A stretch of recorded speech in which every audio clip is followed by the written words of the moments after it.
नमस्कार। स्वागत है आप सभी का अपने इस YouTube चैनल सावित्री चंदेल कविताओं में। साथियों, हम बात कर रहे थे माघ माह के स्नान की, और पिछली वीडियो में हमने गणपति महाराज की कथा कही थी, और उसके बाद क्रम के अनुसार नंबर आता है तुलसी माता की कथा का। क्योंकि जैसे हमने पिछली वीडियो में बात की थी कि 8 कथाएं होती हैं जो हमें इस मार्ग में सुननी चाहिए, जिसका कि हमें पूरा पुण्य फल मिलता है। तो माता तुलसी की कथा आज हम श्रवण करते हैं कि एक गांव में एक परिवार रहता था। उसमें सास, बहू, बेटी और बेटा रहते थे। तो उस घर की जो बहू थी वो अपनी ननद से बहुत अधिक ईर्ष्या करती थी। तो जो वो ननद थी वो क्योंकि अकेली थी परिवार में, तो वो भाई की, माता पिता की, सभी की बहुत लाडली थी। तो एक बार बहू ने अपनी सास से कहा कि माँ, तुम इससे घर का कोई भी कार्य क्यों नहीं करवाती हो? भाई कल को ससुराल जाएगी तो वहाँ फिर हमें अपमानित होना पड़ेगा।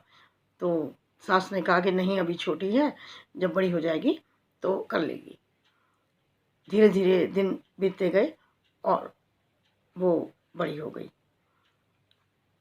तो उसके फिर विवाह की चिंता हुई। तो माँ ने अपने बेटे से कहा कि बहन के लिए अच्छा वर तलाश करो। तो उसकी जो भाभी थी उसने बोला कि मैं अपनी लाडली ननद के लिए वर ढूंढूंगी। तो उन्होंने उसके लिए बहुत ही गरीब घर ढूंढा, बहुत ही गरीब घर ढूंढा। शादी हो जाती है, सब हो जाता है। तो जब वो जाती है ससुराल में तो उसकी सास कहती है कि तुम भोजन कर लो। तो उसने कहा कि नहीं माँ, मैं बिना तुलसी माता की पूजा के खाना नहीं खाती हूँ। तो सास ने कहा कि हमारे घर तो तुलसी का पौधा है नहीं, तो तुम ऐसा करो, अपनी ननद को ले जाओ और जा कर के पड़ोस में पूजा कराओ। तो जब वो पूजा किया करती थी तो वो हमेशा ये कहा करती थी कि हे तुलसी माता, सोने का लोटा दो और लड्डुओं का थाल दो। तो एक सोने का लोटा और गंगा जल भरा हुआ और लड्डुओं का थाल उसको मिल जाता था। तो उसने पड़ोस में जाके पूजा की और पाँव छू करके जो पड़ोसन थी उसको वो चीज़ें दे आई। अब ये बात जो ननद थी उसने आकर के उसकी सास को बता दिया, और सास ने कहा कि अच्छा। उसको बड़ा गुस्सा आया। उसने कहा देखती हूँ कल से ये पड़ोस में कैसे जाती है। तो अगले दिन जब उसने कहा कि माँ, मैं तुलसी पूजा के लिए जाऊँ, तो उसने कहा कि नहीं, कहीं नहीं जाना और अपने घर में काम करो। अब उसने भोजन नहीं किया और वो इसी तरह से 2-3 दिन निकल गए। तो रात को उसके सपने में तुलसी माता आती हैं और कहती हैं, बेटा अब तुम मुझे सींच भी नहीं रही हो और भोग भी नहीं दे रही हो और ना तुमने खाना खाया है, उठो सब कुछ करो। तो उसने कहा कि माँ, मैं क्या करूँ, मेरे यहाँ तो तुलसी का पौधा ही नहीं है, मैं कैसे तुम्हें सींचूँ? तो माँ तुलसी ने कहा कि बाहर उठ कर देखो। इतने में उसकी नींद खुल जाती है।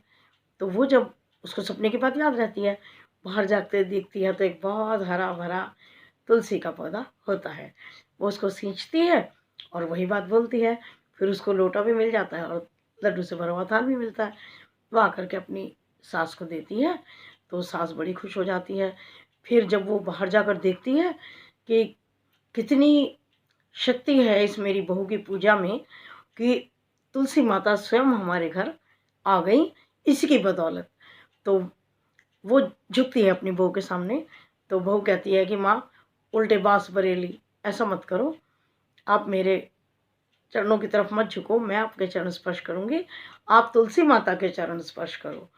तो उसके सास को अपनी गलती का एहसास हो गया। उसके बाद उसका सारा परिवार तुलसी माता की पूजा करने लगा।